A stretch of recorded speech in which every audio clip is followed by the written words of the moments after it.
కోనసీమలో సంక్రాంతి అంటే కేవలం పండుగ కాదు, అది గోదావరి అలలపై సాగే ఒక అందమైన కావ్యం. సంక్రాంతి అంటే మనకు గుర్తొచ్చేది కోడిపందాలు, గంగిరెద్దులు, హరిదాసులు. కానీ ఆత్రేయపురం గోదావరి తీరమున ఎప్పటిలాగే అద్భుతం జరుగుతుంది. సుమారు 2300 ఏళ్ల క్రితం చైనాలో పుట్టిన ఒక సాంప్రదాయం ఇప్పుడు మన ఆత్రేయపురంలో గోదావరి అలల మీద సందడి చేస్తుంది. అదే డ్రాగన్ బోట్ ఫెస్టివల్.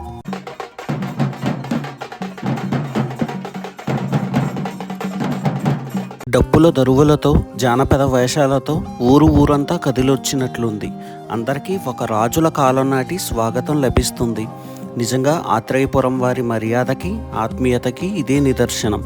డప్పు శబ్దం గుండెల్లో వైబ్రేషన్ తెప్పిస్తుంది. ఇదే ఆ డ్రాగన్ బోట్. అసలు దీనికి మన సంక్రాంతికి లింక్ ఏమిటి అని సందేహం రావచ్చు. హిస్టరీలోకి వెళితే క్రీస్తు పూర్వం 3వ శతాబ్దంలో, అంటే సుమారు 2300 ఏళ్ల క్రితం చైనాలో చూ యువాన్ అనే దేశభక్తి గల కవి జ్ఞాపకార్థం ఈ రేసులు మొదలయ్యాయి. అలాంటి పురాతన క్రీడ ఇప్పుడు మన గోదావరి జలాలపై జరగడం, మన సంస్కృతిలో కలిసిపోవడం చాలా స్పెషల్. మన వాళ్ళు ఏది చేసినా గ్రాండ్గా చేస్తారు అనడానికి ఇదే ప్రూఫ్. డ్రాగన్ బోట్స్ అనేవి 2 రకాలు ఉంటాయి. Standard dragon boat, small dragon boat. Standard dragon బోట్లో 20 మంది రోవర్స్ ఉంటారు. ఒక డ్రమ్మర్, ఒక స్టీరర్ కూడా ఉంటారు. మనం ఇక్కడ చూస్తుంది స్మాల్ డ్రాగన్ బోట్. దీనిలో 10 మంది రోవర్స్, ఒక డ్రమ్మర్, ఒక స్టీరర్ ఉంటారు. రోవర్స్ అందరూ ఒకేసారి వారి బలం ఉపయోగించి స్పీడ్ని బ్యాలెన్స్ చేస్తూ ముందుకు వెళ్తారు. ఇది కేవలం టీం వర్క్తోనే సాధ్యం అవుతుంది. డ్రమ్మర్ తన బీట్స్తో రోవర్స్కి ఎప్పుడు మొదలు పెట్టాలి, ఎక్కడ వేగం పెంచాలి, ఎక్కడ ఆపాలి అని తన డ్రమ్స్తో గైడ్ చేస్తారు. డ్రమ్మర్ టీంకి హార్ట్ లాంటివాడు.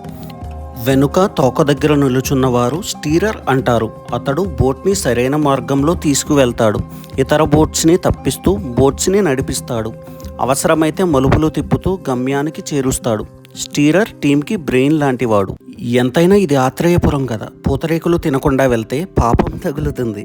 రేస్ చూసి అలసిపోయిన జనాలకి పూతరేకులు రెడీగా ఉన్నాయి. వీడియో నచ్చితే లైక్ చేయండి. గోదావరి గొప్పతనాన్ని షేర్ చేయండి.